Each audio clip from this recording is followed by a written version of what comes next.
नमस्कार, मैं कमलेश कबीर आपका एक बार फिर स्वागत करता हूं इस नए एपिसोड में। आज के इस एपिसोड में हम बात करेंगे पश्चिमी बंगाल की। ममता बनर्जी ने शुभेंदु अधिकारी के 2 दिन पहले जो शुरू किया गया था चुनावी अभियान बिगुल फूंक दिया था, उसके खिलाफ अब चुनावी मैदान में उतर चुकी है। लेकिन इस बार दिलचस्प यह है कि ममता बनर्जी भवानीपुर सीट पर ज्यादा सक्रिय दिखाई दी।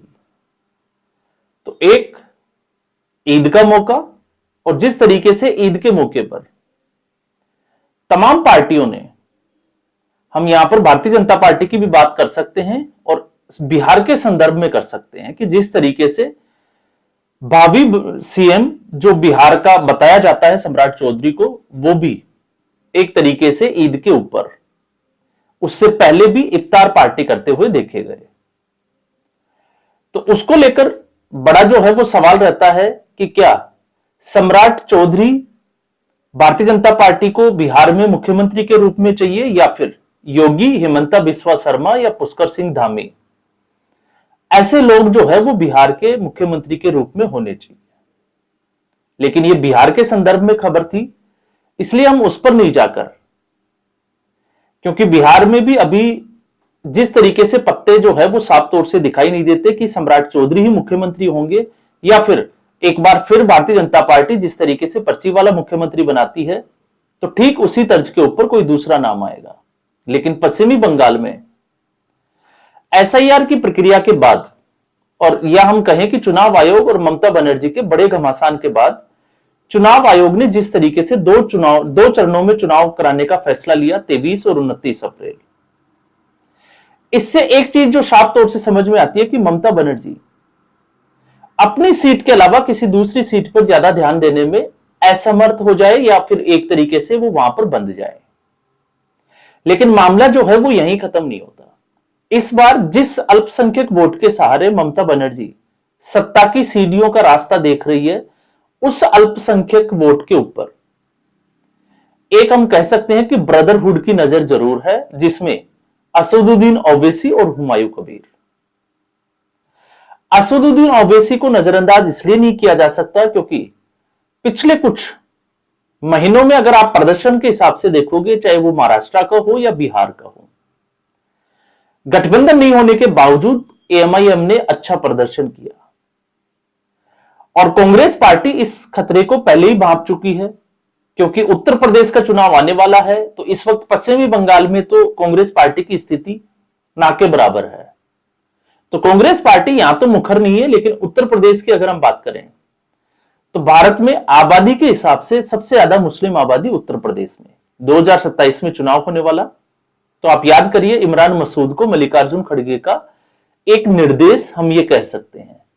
सुझाव हम इसलिए नहीं कहेंगे क्योंकि सुझाव की तरह वो सुझाव दिया ही नहीं गया था, जिसमें संसद के बाहर मल्लिकार्जुन खड़गे ये कहते हैं कि हैदराबाद की परेशानी उत्तर प्रदेश नहीं आनी चाहिए। तो वो परेशानी किसके लिए है? कांग्रेस पार्टी के लिए। तो कांग्रेस पार्टी कतई नहीं चाहेगी कि उसका अल्पसंख्यक वोट उसके हाथ से खिसक कर किसी दूसरी पार्टी के साथ जाए। लेकिन पश्चिमी बंगाल में उलट है मामला। 34 साल सत्ता में रहने के बाद जब अल्पसंख्यक समुदाय का वोट बैंक, एक बड़ी आबादी का वोट बैंक जहां लेफ्ट पार्टी के साथ जुड़ा हुआ था, वो धीरे धीरे ममता बनर्जी के साथ चला गया।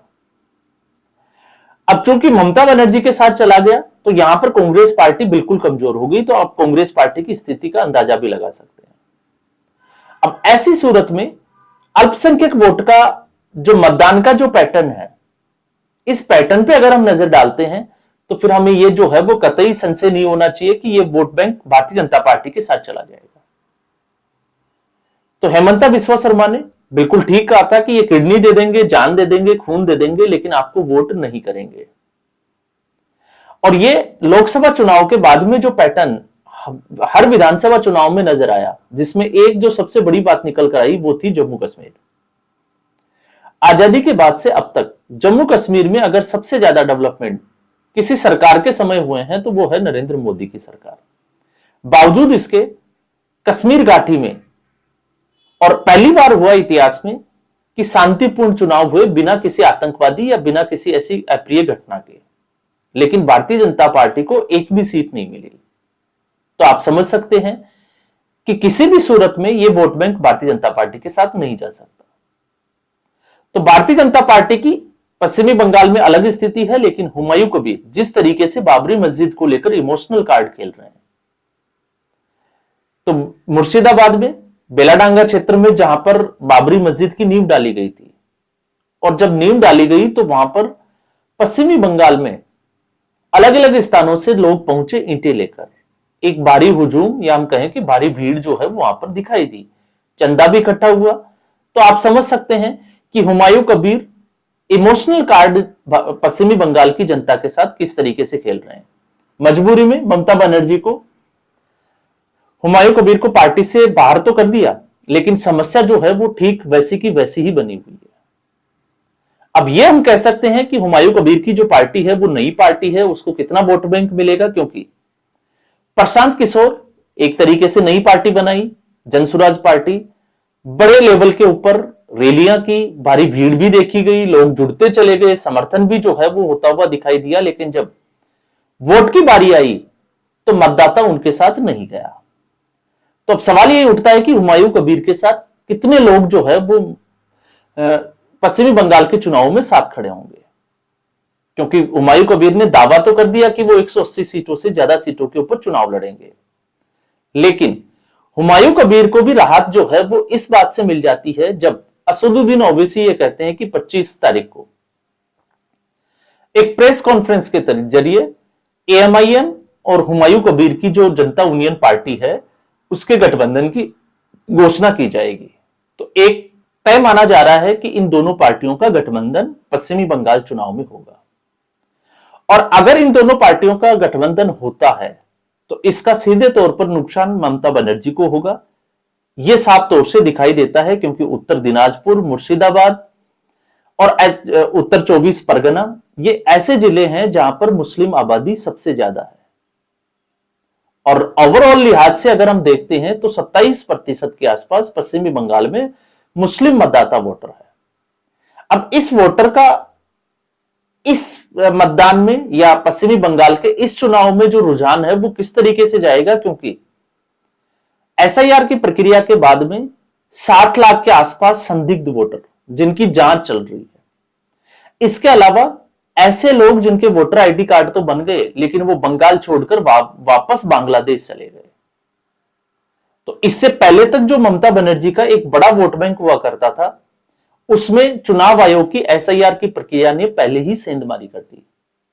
अब बाकी जो बचा हुआ था, अगर इसमें से 2 से 4% भी अगर एएमआईएम और हुमायूं कबीर की पार्टी लेने में कामयाब हो जाती है तो ममता बनर्जी के लिए यह बहुत बड़ा, या हम कहेंगे कि सेटबैक होगा। अब ऐसे में ममता बनर्जी की भवानीपुर सीट इस वक्त ममता बनर्जी की शाखा, या हम कहें कि इज्जत का, या टीएमसी की जो इज्जत है उसके ऊपर बनकर आ गई।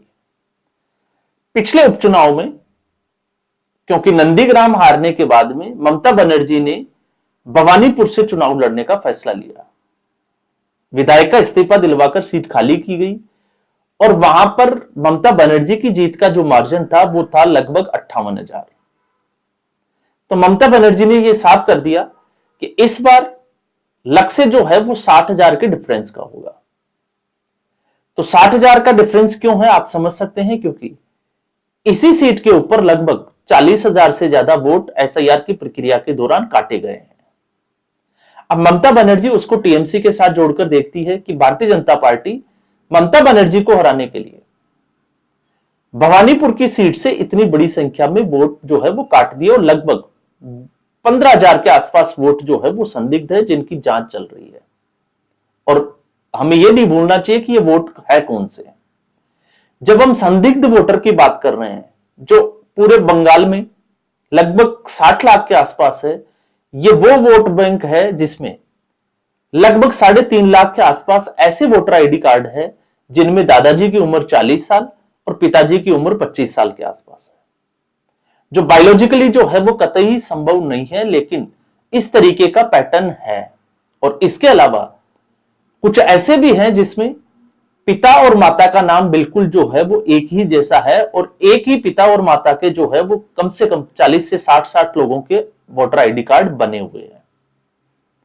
तो ममता बनर्जी की समस्या भारतीय जनता पार्टी, चुनाव आयोग और इस वक्त आप कह सकते हैं कि असदुद्दीन ओवैसी और हुमायूं कबीर, और यही एक कारण है कि ममता बनर्जी इस वक्त पूरे तरीके से बौखलाई हुई है, दबाव में है, और दबाव जो है वो उनके स्टेटमेंट से साफ तौर से दिखाई देता है। जिस तरीके से प्रधानमंत्री नरेंद्र मोदी को भी घुसपैठिया कहकर एक टिप्पणी की गई ईद के मौके पर, तो आप समझ सकते हैं कि ममता बनर्जी को यह एहसास है कि इस बार उनकी मुश्किलें बहुत ज्यादा है और जीत की संभावनाएं उतनी ही कम होती हुई दिखाई दे रही है। तो आज के एपिसोड में बस इतना ही। उम्मीद करूंगा वीडियो एपिसोड आपको पसंद आया होगा। वीडियो को लाइक करें, शेयर करें, चैनल जरूर सब्सक्राइब करें। धन्यवाद।